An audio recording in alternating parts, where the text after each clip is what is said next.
4 பூரி எக்ஸ்ட்ராவே சாப்பிடுவாங்க. கடைசியா மல்லித்தலை தூவி நம்ம ஆர்டினரியா எப்பவுமே செய்யற மாதிரி இல்லாம கூடவே ஒரே ஒரு கேரட் எடுத்து வச்சிருக்கேன். ரெஸ்டாரண்ட் ஸ்டைல் மசாலாக்கு ஹைலைட் என்னன்னு பாத்தீங்கன்னா, ஹாய் ஃப்ரெண்ட்ஸ், கடாயில கொஞ்சம் ஆயில் சேர்த்துக்கலாம். எண்ணெய் நல்லா காஞ்சிருச்சு. பட்டையும் கிராம்பு சேர்த்துக்கலாம்.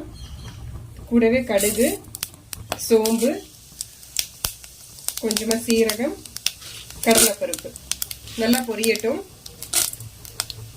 நல்லா பொரிஞ்சிருச்சு. இப்போ தட்டி வச்சு இஞ்சி பூண்டு சேர்த்துக்கலாம். இப்போ இஞ்சி பூண்டு பேஸ்ட் சேர்த்தக்கூடாது. இஞ்சியும் பூண்டு தட்டி சேர்த்துனா டேஸ்ட் நல்லா இருக்கும். இஞ்சி பூண்டுடைய பச்சை வாசனை போற வரைக்கும் நல்லா கலந்து விட்டுருங்க. கூடவே ஒரே ஒரு கேரட் எடுத்து வச்சிருக்கேன், அதுவும் சேர்த்துக்கலாம். ஆர்டினரியா எப்பவுமே செய்யற மாதிரி இல்லாம இது கொஞ்சம் வித்தியாசமா இருக்கிறனால இன்னும் ஒரு 4 பூரி எக்ஸ்ட்ராவே சாப்பிடுவாங்க. அடுத்து வெங்காயம், கருவேப்பிலை, பச்சை மிளகாய் சேர்த்துக்கலாம். கொஞ்சமா வெங்காயம் வதங்குற அளவுக்கு உப்பு சேர்த்துக்கலாம். உப்பு சேர்த்தியாச்சு. நல்லா கலந்து விடுங்க. அந்த வெங்காயம் நல்லா வதங்கி வரணும். ஃப்ரெண்ட்ஸ் பாருங்க, வெங்காயம் நல்லா வதங்கிருச்சு. இப்போ மஞ்சள் தூள் கொஞ்சம் சேர்த்துக்கலாம். அடுத்து மல்லித்தூள். இது எல்லாமே ஃப்ளேவருக்காக தான் நம்ம கொஞ்சம் கொஞ்சம் சேர்த்திக்கிறோம். அடுத்து கரம் மசாலா கொஞ்சம். கரம் மசாலா சேர்த்தும் போது டேஸ்ட் நல்லா இருக்கும். மசாலா எல்லாமே சேர்த்தியாச்சு. இப்போ நல்லா கலந்து விட்டுடலாம். கலந்து விட்டுட்டு நம்ம வேக வச்சு மசிச்சு வச்சு உருளைக்கிழங்கு சேர்த்துக்கலாம்.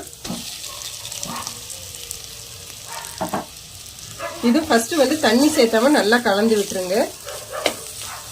நல்லா கலந்து விட்டாச்சு. இப்போ மசாலுக்கு தேவையான அளவு தண்ணி சேர்த்துக்கலாம். கட்டி சேராம நல்லா கலந்து விட்டுட்டே இருங்க.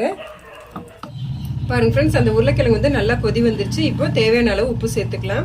நம்ம ஏற்கனவே வெங்காயம் வதங்குற அளவுக்கு உப்பு சேர்த்திருக்கோம். இப்போ மசாலுக்கு தேவையான அளவு உப்பு சேர்த்துக்கலாம். ஃப்ரெண்ட்ஸ், ரெஸ்டாரண்ட் ஸ்டைல் மசாலாக்கு ஹைலைட் என்னன்னு பாத்தீங்கன்னா, அவங்க சேர்க்கிற பொட்டுக்கடலை பவுடர் தான். இது டேஸ்டும் நல்லா கொடுக்கும், அதே சமயம் திக்னஸும் இருக்கும். அதனால லாஸ்டா இது மாதிரி பொடி சேர்த்துக்கலாம். பொடி சேர்த்திட்டு கைவிடாம கலந்து விடுங்க, கட்டி சேராத மாதிரி. பாத்தீங்களா, கொஞ்சம் தண்ணி மாதிரி இருந்தது. இந்த பொட்டுக்கடலை பவுடர் சேர்த்த உடனே திக்னஸ் வந்துருச்சு. இது டேஸ்டும் நல்லா இருக்கும் ஃப்ரெண்ட்ஸ். கடைசியா மல்லித்தலை தூவி சுட சுட பூரி கூட சர்வ் பண்ண நம்ம பூரி மசாலா ரெடி ஆயிடுச்சு. நீங்களும் இதே மாதிரி மெத்தட்ல ட்ரை பண்ணி பார்த்துட்டு எனக்கு கமெண்ட்ல சொல்லுங்க. Bye friends.